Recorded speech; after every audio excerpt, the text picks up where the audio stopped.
네, 이슈를 보는 남자 시간입니다. 중요한 이슈에 대한 증권가의 시각 알아볼 수 있는 시간이죠. 네, 이투데이 김시영 기자와 함께하도록 하겠습니다. 안녕하십니까? 어서 안녕하세요. 오십시오. 네, 연초부터 글로벌 주식 시장은 강한 모습을 보이고 있습니다. 다만 우리 증시만은 좀 소외되는 분위기인데요. 네. 수급과의 실적 그리고 환율에 대한 우려가 겹쳤다는 지적이 나오고 있습니다. 네. 우리 증시 모멘텀을 받을 수 있을지 오늘 이슈를 보는 남자 시간에 보다 더 자세하게 살펴볼 텐데요. 네. 먼저 어제장 마감 상황부터 좀 정리를 해보고 갈까요? 네, 어제 주식시장에서 코스피 지수는 전거래일보다 0.99포인트 하락한 1986.86으로 거래를 마감을 했습니다. 지난 주말 소폭 반등한 지 하루 만에 다시 하락세로 전환했는데요. 반면 코스닥 지수는 이 거래일째 오르면서 514.66까지 지수를 끌어올렸습니다. 이날 상승 출발한 코스피는 오전께 하락세를 보이다가 오후께 상승 전환했지만 장막판 재차 하락했는데요. 외국인이 1,878억 원가량 순매도로 지수를 끌어내렸습니다. 개인과 기관이 순매수를 보였지만 지수를 방어하지 못하는 모습을 보였습니다. 네, 최근에 글로벌 증시가 훈풍을 타는 것에 비해서 국내 증시는 조금 박스권에서 갇힌 모습을 보여가고 있죠. 네, 그렇습니다. 이른바 G2, 미국과 중국의 지표 호조세 등으로 해서 연초 글로벌 증시가 상승세를 이어가고 있는데요. 하지만 국내 증시는 단기적으로 환율 변동성 확대와 뱅가드발 수급 이슈, 또 어닝 시즌 불안감 확대 등의 발목을 잡히면서 디커플링, 탈동조화 현상을 보이고 있다는 지적을 낳고 있습니다. KDB 대우증권에 따르면 올해 들어 주가 하락을 나타낸 국가는 전체 78개 국가 가운데 한국을 포함해서 9개국에 불과한데요. 특히 연초 일본이 5%, 또 미국이 4.2%, 중국이 2%가량 상승하는 등 주요국의 증시가 일제히 반등세를 보이고 있는 것과 비교할 때 이머징 마켓의 어떤 선두주자로 투자 매력이 부각됐던 국내 증시의 부진은 좀 문제가 있다, 이런 분석을 나오고 있습니다. 네, 이렇게 살펴보니까요, 국내 증시의 부진이 유독 눈에 띄는데요.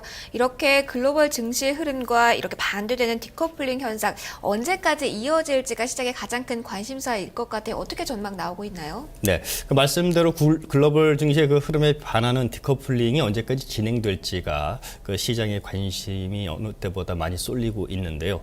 전체적으로 외국인 및 프로그램 수급 구도의 부담으로 인해서 지수의 반등 탄력이 좀 약화될 것이라는 것이 증권가의 대체적인 분석입니다.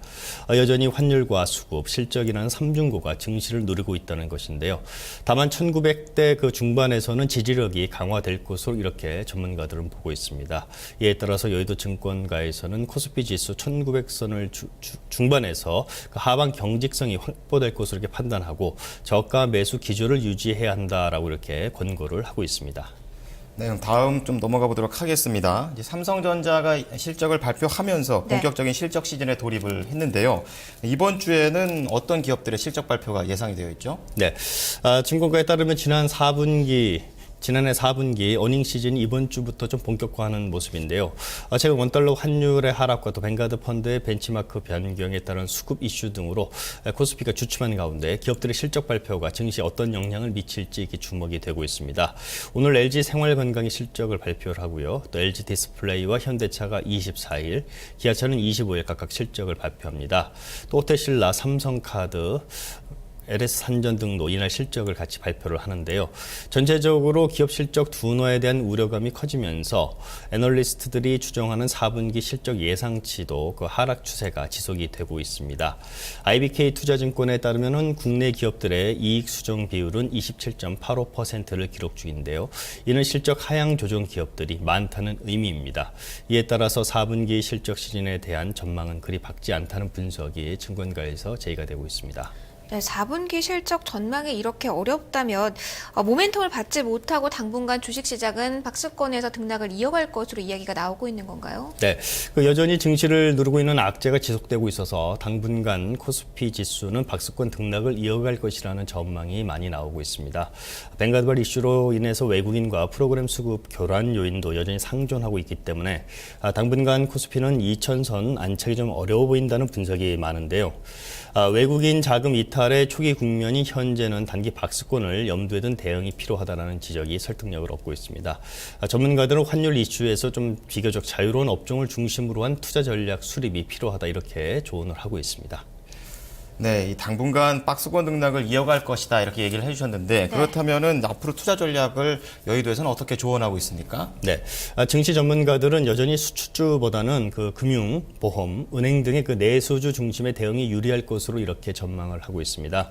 원화 강세 또 엔화 약세 기조로 수출 증가율에 대한 우려가 커지고 있기 때문에 수출주는 다소 부정적이라는 지적이 많은데요. 일단 글로벌 금융업종의 주가 상승세가 좀 더 이어질 가능성이 높아 보인다는 점에서 국내에서도 여전히 이들 업종에 대한 비중 확대가 필요한 시점이다라는 분석이 나오고 있습니다.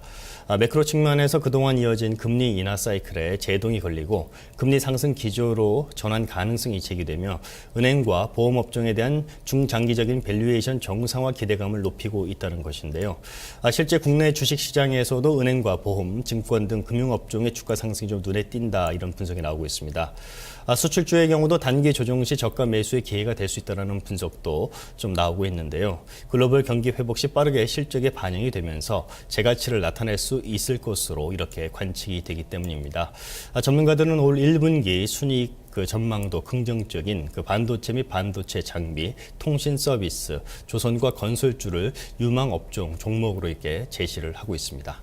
네, 김시영 기자 오늘 말씀 잘 들었습니다. 고맙습니다.